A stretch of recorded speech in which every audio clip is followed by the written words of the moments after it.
छात्रों को खुली छूट पाकिस्तान देगा। ये बड़ी खबर इस वक्त निकलकर सामने आई है। हाफिज सईद को रिहा करने की तैयारी पाकिस्तान कर रहा है, जो कहता है कि हम आतंक को पनाह नहीं देते हैं। अब वो आतंकवादियों को रिहा करने की कोशिश कर रहा है।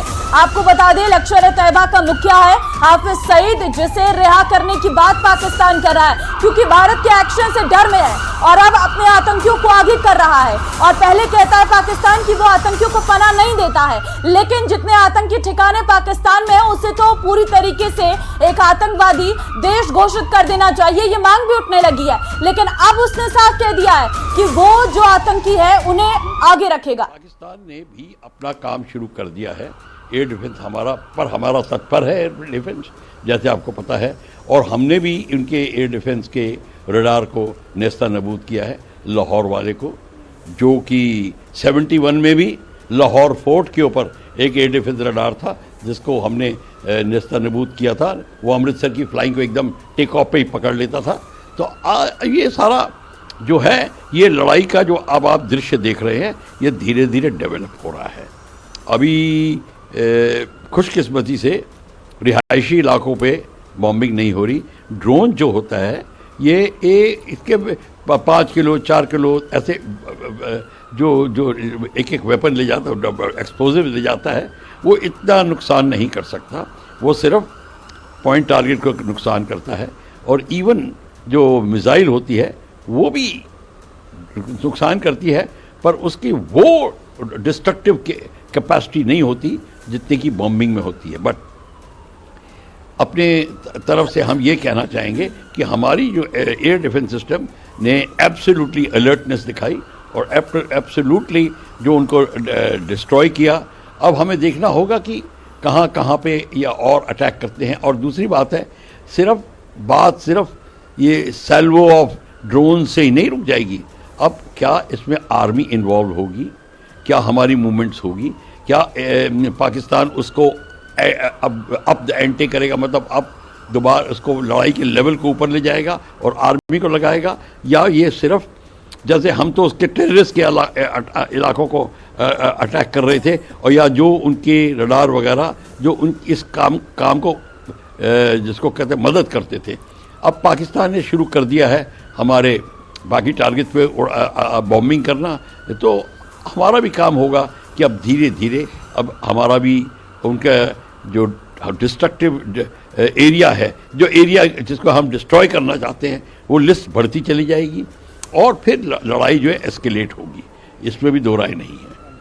सर, कल इंडियन कुछ चलिए, इस बीच एक और बड़ी खबर सेना ने जारी किया है वीडियो।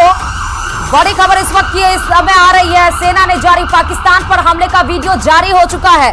मंजर वो देख लीजिए और वो उन तमाम लोगों को जो सबूत मांगते हैं कि सेना ने क्या किया, तो पाक को किस तरह से करारा जवाब भारत की तरफ से दिया गया है। सेना ने पाकिस्तान की किस तरह से कमर तोड़ी है, सेना के द्वारा वो वीडियो जारी कर दिया गया है। वो तबाही का मंजर, वो उसकी नापाक हरकत को किस तरह से खाक में मिला दिया गया है और किस तरह से उसकी कमर तोड़ दी गई है।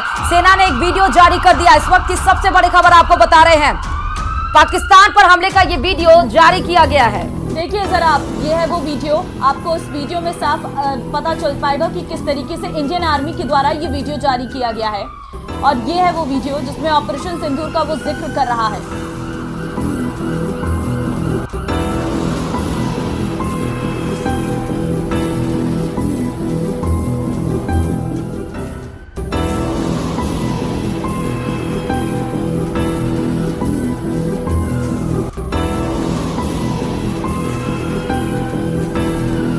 इस वीडियो में आपको नजर आ रहा होगा कि किस तरीके से एक कोई वस्तु आपको नजर आ रही होगी, छोटी सी आपको नजर आएगी, क्योंकि ड्रोन शॉट है, तो जिसमें आप देख सकते हैं कि किस तरीके से वो आता है पाकिस्तान की तरफ से। और भारत जो है उसे एयर में, यानी कि हवा में ही उसे मार देता है, उसे जमीन पर आने भी नहीं देता है। अब आप देखिए, आपको तस्वीर में नजर आ रहा होगा, एक छोटी सी चीज आपको नजर आ रही होगी, जैसी वो आगे बढ़ती है तुरंत धुआं धुआं नजर आ जाता है। यानी कि वो जो ड्रोन पाकिस्तान ने भेजे थे भारत पर अटैक करने के लिए, सेना के द्वारा उन ड्रोन्स को हवा में ही मार दिया गया, उन्हें जमीन तक आने भी नहीं दिया गया। चलिए, नरपत सिंह लगातार हमारे साथ जुड़े हुए हैं, मेजर हैं जो कि डिफेंस एक्सपर्ट भी हैं। सर, ये जो वीडियो जारी किया गया है उस पर आपका रिएक्शन? दूसरी तरफ ये कि आतंकियों को खुली छूट दे दी है पाकिस्तान ने। जैसे हम पहले बात कर रहे थे कि उनके समझ में नहीं आ रहा करे क्या, तो हम जो सेना ने देखा हम तो लड़ नहीं सकते, और पहले भी हमारे लिए ये भाड़े के टट्टू और आतंकवादी लड़ रहे थे, उनको खुली छूट दी है। तो खुली छूट ये है कि उनको मरने के लिए छोड़ दिया है, पहले इनको छुपा के रखा हुआ था।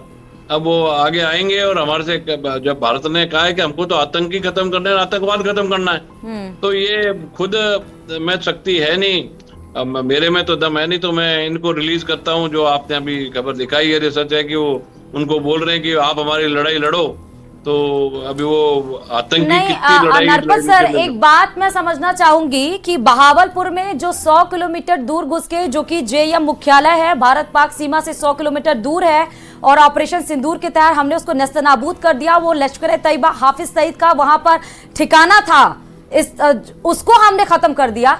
तो लश्कर तैयबा हाफिज सईद को आप छोड़ रहे हैं, ये वो कहां से ऑपरेट करेगा? ठिकाना तो ध्वस्त हो गया उसका। तो ये जो जगह देते रखे, अभी तक उसको छुपा के रखा था इन्होंने अपने पास, उसको तो वहां से छुपा के पाकिस्तान की फौज ने जहाँ रखा है, वहां से कहेंगे भी कुछ कर तू, अब खुद दे तो हो नहीं रहा, तो उसी को बोल रहे हैं, और वही छुपता भाग रहा है। अगर वो आएगा और करेगा तो भारत छोड़ेगा थोड़ी। जो भी अभी तो हमारा जो बिल्कुल क्लियर कट मैसेज पाकिस्तान को दिया गया कि आतंकवाद और आतंकवादी ये खत्म करेंगे या तुम बाज आ जाओ। लेकिन तो आपसे ये भी जानना चाहेंगे मेजर कि कि किस तरीके से भारत का सिस्टम जो है पाकिस्तान पर हमला कर सकता है। हम देख रहे हैं कि एयर डिफेंस सिस्टम तो लगातार एक्टिव है, लेकिन अब क्या वक्त सेना को आगे लाने का आ गया है? क्योंकि हम देख रहे हैं थल सेना की तरफ से भी अभी एक्शन लिया गया है, उसने भी अपने तरीके से एक्शन लेना शुरू कर दिया है। हमारे पास 3 सेना और तीनों सेना हमारी इस वक्त एक्टिव मोड में है। तो आप सही कह रहे हैं कि जो प्लानिंग है, जो चीजें हैं, वो बताई तो जा नहीं सकती कि वो क्या करना करेंगे, लेकिन ये जरूर है कि आप पूरा देश देख ही रहा है कि भारतीय सेना सक्षम है, वो बहुत ही स्ट्रांग है, बहुत प्रोफेशनल है, वो और चीजों में अपना टाइम वेस्ट नहीं करते हैं, जिसका जो काम है उसमें उसी में लगे हुए हैं, जिस डिपार्टमेंट जिस लगे।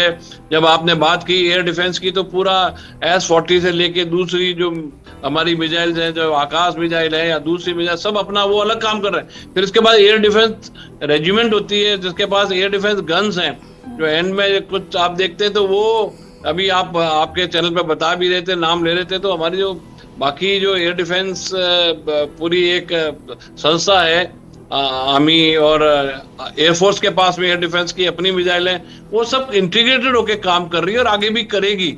और हमारा तो यही एम था, बार बार कहा जा रहा है कि भाई हम आतंकवाद तुम मत करो, लेकिन जो पाकिस्तान करेगा वो अगर हमारे पे ईंट फेंके तो पत्थर उसको मिलेगा ही मिलेगा, ये कंफर्म्ड है। नहीं उनको सर, भी मालूम है।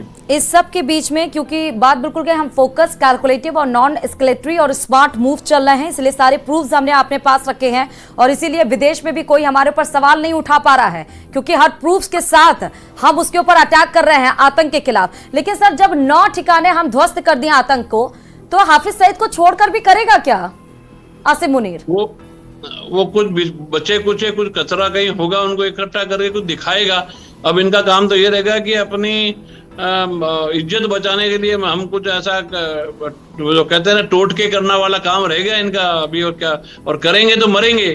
तो बच्चे कुछ भी खत्म कराने हैं, तो उनको खत्म कराएगा। क्योंकि सर वाटर स्ट्राइक हमने कर दी, वाटर स्ट्राइक ये की कि पाकिस्तान को अपने नौकाओं का परमिट रोकना पड़ दिया, लैंड पे वो ध्वस्त नहीं, हमारी S-400 हमारे सरजमी पर रहकर उनकी 50 ड्रोन को खत्म कर देती है। हम उनका एवैक्स खत्म कर दिए, 3 फाइटर जेट खत्म कर दिया, इस्लामाबाद अटैक कर दिया, एयरबेस डिफेंस खत्म कर दिया, तो एयर स्ट्राइक तो उनकी फुस नजर आ गई।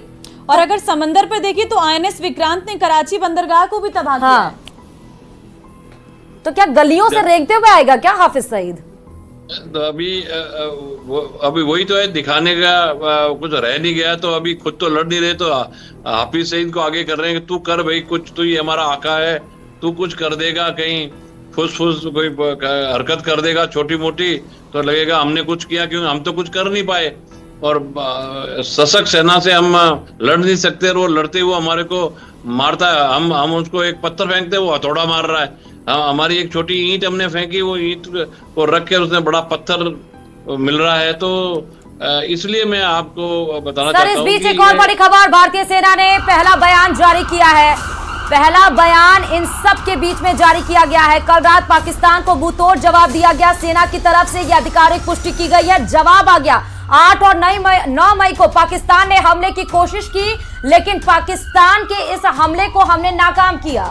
पाकिस्तान के सभी ड्रोन हमले नाकाम किए गए, सेना की तरफ से कहा गया है। कल रात पाकिस्तान को मुंह तोड़ जवाब दिया गया है। देखिए, हम इंतजार कर रहे थे कि आखिर सेना का क्या बयान सामने आता है। पहले भारतीय सेना ने एक वीडियो जारी किया और वो पहला वीडियो जारी किया गया और अब पहला बयान सामने आया है। कल रात पाकिस्तान को मुंह तोड़ जवाब दिया है, सेना की तरफ से कहा गया है। साथ ही कहा गया है कि 8 और 9 मई को पाकिस्तान ने हमले की कोशिश की। सेना की तरफ से यह भी कहा गया है कि पाकिस्तान के सभी ड्रोन हमले नाकाम किए गए। नरपत सर, इस पे छोटा सा रिएक्शन आपका। ये जैसे कि हम बात कर रहे थे ना, आपके चैनल से सब जगह से आ रहा था, अब जो ऑथेंटिक उन्होंने बोला है और लोगों ने देखा है। मैं तो बिल्कुल बॉर्डर एरिया में हूं और वहीं देख रहा हूं और हमारे लोगों से टच में, वो कह रहे थे कि उनका एक भी ड्रोन, एक भी। जैसे इस बीच एक और बड़ी खबर, भारत ने चिनाब नदी का पानी छोड़ा है। बड़ी खबर इस वक्त की आ रही है, जहां पर अभी एक बड़ी खबर आई कि भारतीय सेना ने बात बताई कि जितनी नापाक हरकत की गई 8 और 9 मई को उसका करारा जवाब दिया गया। तो ये भारत ने चिनाब नदी का पानी छोड़ दिया है वाटर स्ट्राइक के जरिए, जहां पर हमने इंडस वाटर ट्रीटी खत्म किया था, चिनाब नदी का पानी हमने रोक दिया था, तो अब चिनाब नदी का पानी छोड़ा गया है।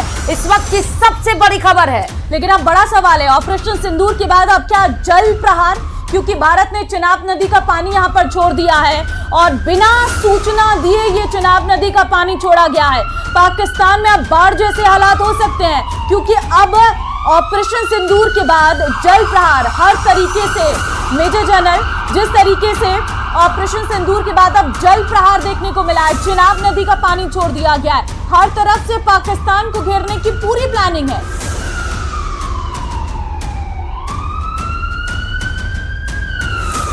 जरूरत नहीं उनको भुगतने, जो ऐसे भुगत रहे हैं। और मेरी ये भी अपील रहेगी कि हम नागरिक हों चाहे चैनल हो, हम कुछ भी ऐसा ना करें जिससे कि दुश्मन को कुछ फायदा हो जाए।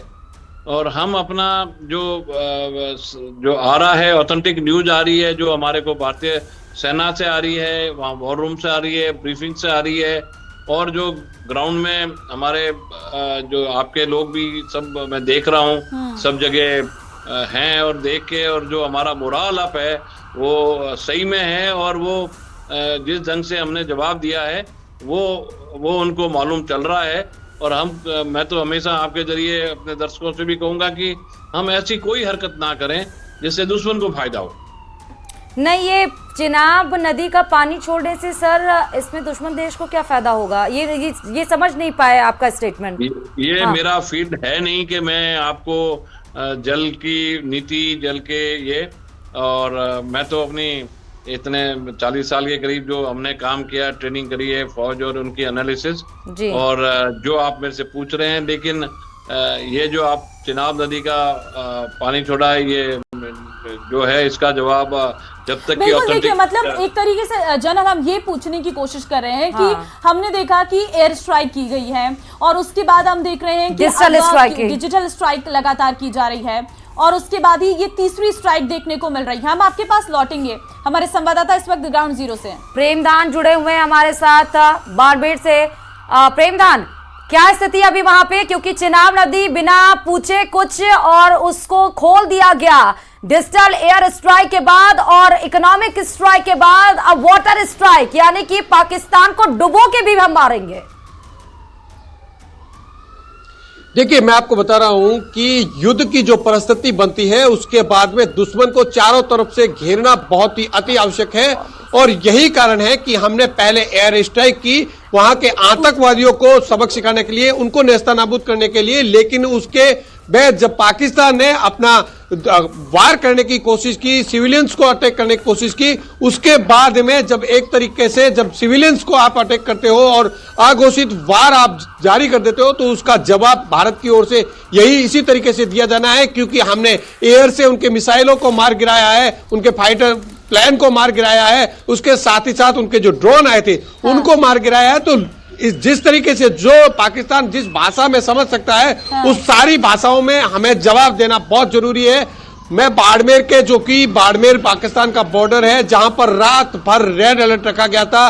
रात को करीब 2:45 बजे तक रेड अलर्ट में रहे थे हम लोग, और हमारे साथ में यहाँ पर बाड़मेर के नागरिक हैं जिनके अंदर जो जज्बा है, जो जोश है, वो देखते ही बन रहा है कि लोगों ने पूरी रात हमारा जिस तरीके के डायरेक्शन थे उसी का पालना किया है। आप पूरी रात यहाँ पर देखा कि आपने यहाँ पर रेड अलर्ट था, उसके बाद में लाइट किस तरीके के, देखिए किस तरीके की आप चीजें देख रहे हैं। ये कल ही प्रशासन ने शाम को गाइडलाइन जारी की थी, 9 से लेकर 4 बजे तक ब्लैक आउट करना है। तो यहाँ पर हम बॉर्डर के ऊपर सभी लोगों ने, ऐसा कोई घर नहीं रहा, सभी लोगों ने अपने घरों की लाइटें बंद कर दी थी और इन्वर्टर बंद कर दिए थे। और मीटरों के ऊपर जो लाइटें थी वहाँ पर उन्होंने अपनी पर्ची लगा के सब बंद की। सभी लोगों ने प्रशासन का सहयोग किया और यहाँ के लोग प्रशासन और भारत के सैनिकों के साथ कंधे से कंधे मिलाने के लिए तैयार है। अगर युद्ध की आवश्यकता पड़ी तो यहाँ के युवा सभी लोग बॉर्डर पर जाने के लिए, युद्ध में भी कूदने के लिए उतावले हैं। देखिए युवाओं में जोश है, क्योंकि बॉर्डर के ऊपर जो बैठे हैं उनके अंदर जोश है, और उनका साफ तौर से कहना है कि हमने जिस तरीके के हमें आदेश मिले थे, जिस तरीके के डायरेक्शन मिले थे, हमने उनको अक्सर से पालना करी है, और इसके साथ ही अगर जरूरत पड़ी तो हम बॉर्डर पर जाने के लिए भी तैयार है। आप क्या सोच रहे हैं? हम भी बॉर्डर पर जाने के लिए तैयार है। हमें भी खून सता है, हम भी पाकिस्तान से युद्ध करें। देखिए हर कोई यही सोच रहा है कि पाकिस्तान को उसी की भाषा में जवाब दिया जाए। यहाँ पर जो ग्रामीण खड़े हैं, पूरी रात उन्होंने घरों में जग करके भी अपनी रात निकाली है, क्योंकि किसी भी तरीके की कुछ प्रेमदान, कुछ ट्रेनें भी रद्द की गई हैं, इसको लेकर जरा अपडेट दीजिए, क्योंकि रेड अलर्ट तो हो गया है लेकिन अब इसका असर कुछ रेल सेवाओं पर भी पड़ रहा है। क्या ऐसी कोई जानकारी आपके पास? और इसी के साथ साथ क्या कुछ स्पेशल गाइडलाइंस भी सुबह होते ही कुछ जारी की गई हैं क्या बाड़मेर के लिए? देखिए स्पेशल गाइडलाइन अभी कोई जारी नहीं है। जो रात को रेड अलर्ट था उसी के थोड़ा रिलीज किया गया है। आम नागरिकों को सतर्कता बरतने के निर्देश दिए गए हैं। हमारी सुबह प्रशासन से बात हुई है, उनका भी ये कहना है कि अभी तक कोई विशेष परिस्थिति नहीं है, लेकिन हाँ प्रेमदान आप हमारे साथ जुड़े रहिए, नरपत सर हमारे साथ आप जुड़े रहिए। देखिए बड़ी खबर है, पर्पल अपडेट आ रहे हैं, कहीं मत जाइए क्योंकि 1 मिनट भी जाएंगे क्या बड़ी खबर आ जाए आप उससे चूक जाएंगे। वक्त एक छोटे से ब्रेक का है, फौरन यहाँ से होते हैं।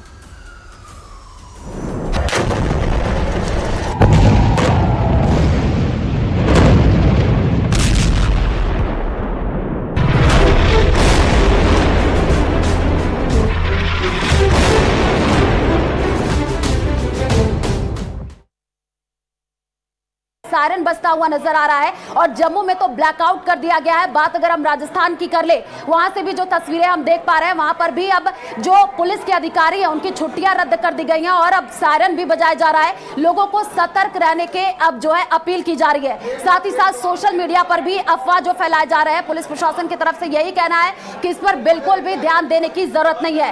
राजस्थान की बात कर ले तो देखिए बहुत सारे जोधपुर, बीकानेर, बाड़मेर, जैसलमेर, ये सरहदी इलाका जहां पर अब और बिल्कुल आयुषी, और इसके साथ साथ श्री गंगानगर में भी जी बिल्कुल हेमंत, क्योंकि श्री गंगानगर जो कि सेंसिटिव जोन हो जाता है, वहां से हमारे संवाददाता अशोक जुड़े हुए थे और आपको पता भी होगा हम कई खबरें ऐसी चलाते भी रहते हैं जहां पर श्री गंगानगर में बहुत बार ऐसी तस्वीरें देखने को मिली हैं जहां पर ड्रोन गिराए गए हैं, लेकिन वहां पर अभी जो व्यवस्थाएं पूरी तरीके से बढ़ा दी गई हैं। और कल ही आपने देखा मंजू बागबार ने आदेश जारी किए थे कि वहां पर जितने भी अधिकारी हैं उनको लगा दिया गया है, पूरी तरीके से मॉनिटरिंग की जा रही है। राज्य सरकार पूरी तरीके से अब अलर्ट है। बिल्कुल आयुषी, ये भी जानकारी सामने आई थी कि पश्चिमी सीमा से, जिसमें बाड़मेर जैसलमेर का इलाका भी शामिल है, श्री गंगानगर का इलाका भी शामिल है, यहां पर भी आज पूरी तरह से ब्लैकआउट रखा गया 9 बजे से लेकर के सुबह 4 बजे तक। और जम्मू की तस्वीरें हम अपने दर्शकों को दिखाई रहे हैं। बिल्कुल, क्योंकि देखिए जो पाकिस्तान बिल्कुल भी सुधरने का नाम नहीं ले रहा है, इतनी ज्यादा हमने चेतावनी भी कर दी है। अब देखा होगा हेमंत आपने, साफ तौर पर एस जयशंकर की तरफ से यह कहा गया है कि अगर पाकिस्तान